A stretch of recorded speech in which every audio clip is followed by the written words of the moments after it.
നാണക്കേടുണ്ടാക്കുന്ന ഒരു കോപ്പിയടി വാർത്തയിലേക്കാണ്. മഹാരാഷ്ട്രയിൽ 12ാം തരം പരീക്ഷയ്ക്കിടെ വ്യാപക കോപ്പിയടി. സംഭാജി നഗറിൽ ഇൻവിജിലേറ്റർ അടക്കം 23 പേർക്കെതിരെ കേസെടുത്തു. ബീഡിൽ കുട്ടികൾക്ക് ഉത്തരം കൈമാറുന്ന ദൃശ്യങ്ങൾ വിദ്യാഭ്യാസ വകുപ്പിന്റെ ഡ്രോൺ ക്യാമറയിൽ പതിഞ്ഞു. കോപ്പിയടിച്ചാൽ വീട്ടിൽ പിടിക്കുമെന്ന പേടിയുള്ളവരൊക്കെയാണ് രക്ഷിതാക്കളുടെ അകമഴിഞ്ഞ പിന്തുണയോടെ മഹാരാഷ്ട്രയിൽ കോപ്പിയടിക്കുന്നത്. ഡ്രോൺ പോലും ഉപയോഗിക്കേണ്ട ഗതികേടിലാണ് വിദ്യാഭ്യാസ വകുപ്പ്.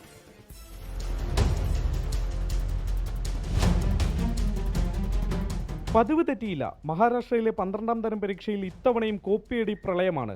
ഇംഗ്ലീഷ് പരീക്ഷയ്ക്കിടെ വ്യാപകമായി കോപ്പിയടി നടന്നതിന്റെ ദൃശ്യങ്ങളാണ് പുറത്തു വന്നത്. സംഭാജി നഗറിൽ കുട്ടികൾ നടന്നും പുസ്തകം നോക്കിയും പരീക്ഷ എഴുതുന്ന ദൃശ്യങ്ങൾ ക്ലാസ് മുറിയിലെ CCTVയിലാണ് പതിഞ്ഞത്.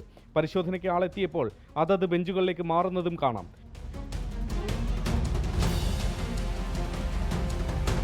കോപ്പിയടി തടയാനായി സ്കൂളുകളുടെ പരിസരത്ത് വിദ്യാഭ്യാസ വകുപ്പ് ഡ്രോൺ പരിശോധന വരെ ഏർപ്പെടുത്തിയിരുന്നു. ഡ്രോണിന് താഴെ ഉത്തരം കൈമാറി മടങ്ങുന്ന രക്ഷിതാക്കൾ അടക്കമുള്ളവരുടെ ദൃശ്യങ്ങളാണിത്. മഹാരാഷ്ട്രയിലെ ബീഡിൽ നിന്നുള്ള കാഴ്ച. മതിൽ ചാടിക്കടന്ന് സാഹസികമായി ഉത്തരം കൈമാറുന്ന ദൃശ്യങ്ങൾ ജൽനയിൽ നിന്നാണ്. സംസ്ഥാനത്ത് 400-ലേറെ കോപ്പിയടി കേസുകളാണ് ഓരോ വർഷവും റിപ്പോർട്ട് ചെയ്യാറുള്ളത്. പകുതിയിലേറെ കേസും സംഭാജി നഗറിൽ നിന്നും. ഇത്തവണയും അതിന് മാറ്റമുണ്ടാവാൻ ഇടയില്ല. കോപ്പിയടിക്ക് ഒത്തുനിന്ന അധ്യാപകർ അടക്കമുള്ളവർക്കെതിരെ വിദ്യാഭ്യാസ വകുപ്പ് സസ്പെൻഷൻ അടക്കം നടപടികൾ തുടങ്ങിയിട്ടുണ്ട്. 24 മുംബൈ.